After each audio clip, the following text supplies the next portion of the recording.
and you can tell everybody this is your song. It may be quite simple, but now that it's done, I hope you don't mind, I hope you don't mind that I put down in the words. Sir Elton John was born Reg Dwight in 1947, and since 1967 has had one of the most successful musical careers in the world. He has released over 30 albums, sold over 300 million records, and recorded the best-selling UK and US single ever with Candle in the Wind 1997. He is a friend to royals, a founder of the Elton John AIDS Foundation. The songs that he sings mostly are famously co-written by Bernie Taupin, who writes the lyrics. Hi, my name's Dan. So this was Elton John's second album, out of quite a lot, and it was his first to be released in the United States.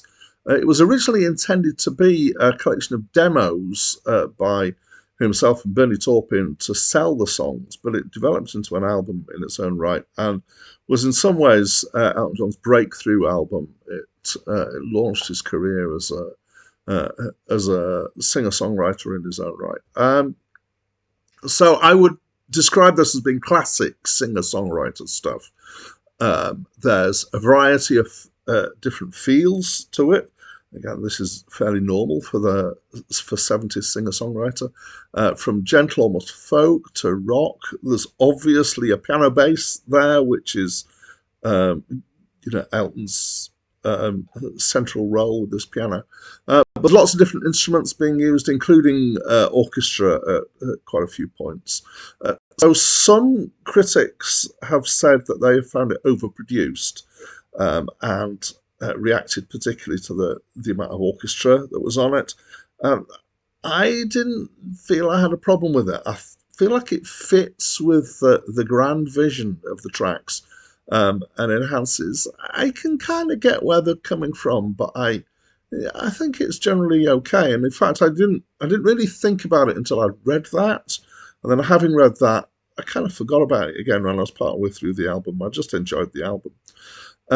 Elton John's singing is quite versatile. I have been impressed, as I've been listening to stuff of his recently, how convincing he is, given that he isn't the guy who writes the words. Bernie Taupin is. And one criticism that I often have for people who are singing songs that they didn't write themselves is that it's hard to be convincing sometimes. But I feel like he is being convincing in these songs. It's maybe less hard for that to be the case when actually the songs are story songs predominantly rather than songs about personal experience.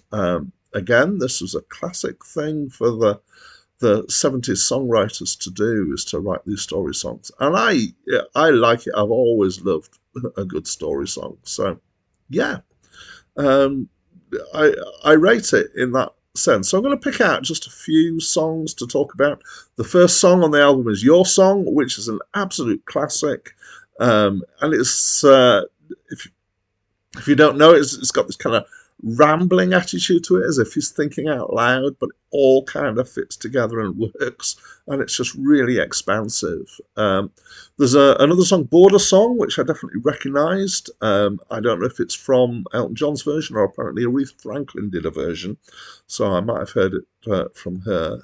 The two tracks probably I liked best were First Episode at Heanton, I'm not quite sure if that's the right pronunciation of that, and 60 Years On, and they're both quite tender songs, and this won't mean much to a lot of people, but it reminded me of Krista Berg stuff that came out around the same sort of time, which has definitely got a kind of gentleness and nuance to it.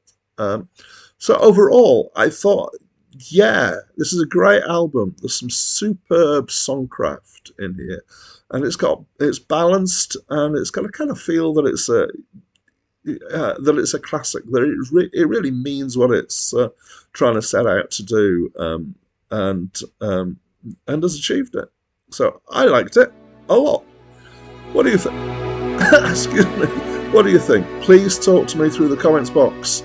That's it from me for now. Who walked me down to church when I'm 60 years of age, when the ragged dog they gave me has been 10 years in the grave. And señorita, play guitar, play it just for you.